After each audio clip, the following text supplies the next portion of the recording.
যদি সরকার সহজে দাবিগুলোকে মেনে নেবে, ভবিষ্যতে এদেশের শ্রমিকের জনতাকে ঐক্যবদ্ধ করে শ্রমিকের দাবি আদায় আমরা বৃহৎ কর্মসূচি ঘোষণা করতে বাধ্য হব।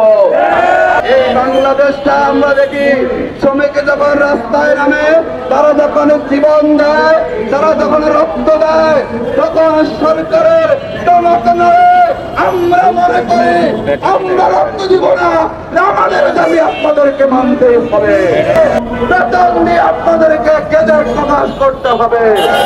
আর বিগত সময়ে যে সুবিধাগুলো তারা কর্তন করে দিয়েছিল, এগুলো কর্মচারীদের ন্যায্য অধিকার, এই অধিকার বিলম্বে আপনারা তাদেরকে ফিরিয়ে দিন।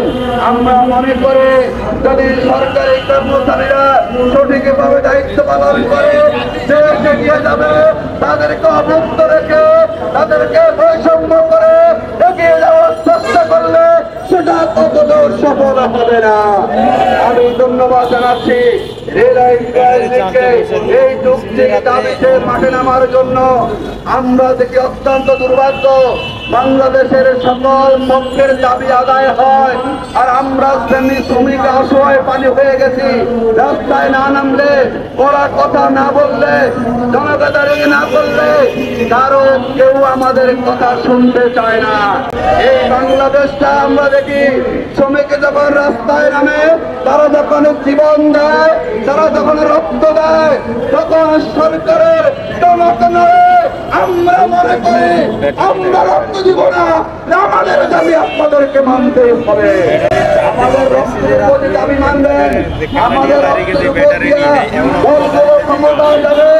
শ্রমিকের রক্তের মূল্য কেউ দেবেন না, এটি হতে পারে না। আমরা আহ্বান জানাবো, ইনশাআল্লাহ আগামী দিনে এই দেশের সরকারি হোক বেসরকারি হোক, যত শ্রমিক কর্মচারী আছে সবার ন্যায্য অধিকারের পক্ষে বাংলাদেশ শ্রমিক কল্যাণ ফেডারেশন আমরা আছি। আমরা তার সাথে সহমত পোষণ করছি, একত্রতা পোষণ করছি। যদি ভবিষ্যতে প্রয়োজন হয়, আমরা এই মানববন্ধন একটা শান্তিপূর্ণ প্রোগ্রাম, যদি শ্রমিকের অধিকারের জন্য যদি সরকার সহজে দাবিগুলোকে মেনে নেবে, ভবিষ্যতে এদেশের শ্রমিকের জনতাকে ঐক্যবদ্ধ করে শ্রমিকের দাবি আদায় আমরা বৃহৎ কর্মসূচি ঘোষণা করতে বাধ্য হব। সরকারকে বলবো, আপনারা সেই পথে আমাদেরকে হাঁটাবেন না, আমাদেরকে আমাদের কাজগুলো করতে দিন। অবিলম্বে আজকের এই শান্তিপূর্ণ মানববন্ধন, এই মানববন্ধনে এখানে আপনার গোয়েন্দা সংস্থার লোকেরা এখানে আছে, আমরা বলবো আপনার রিপোর্ট গ্রহণ করুন।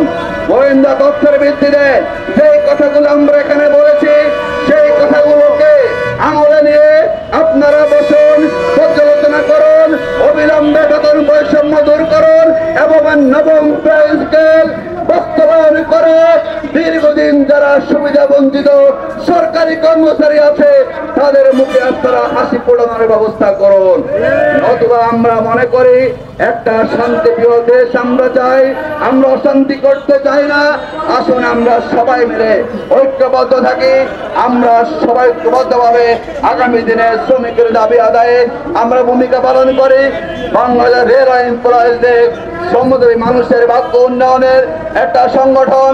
আমরা রেল শ্রমিকদেরকে বলবো, যারা আপনারা যেখানে আছেন, আগামী দিনে আপনাদের ন্যায্য অধিকার পাওয়ার জন্য আপনারা রেল এমপ্লয়িজদের সাথে সম্পৃক্ত হন।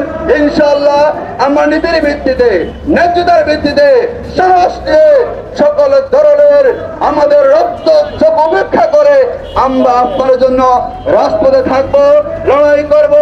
আমাদের আন্দোলন সফল হোক, সার্থক হোক। আল্লাহ হাফেজ।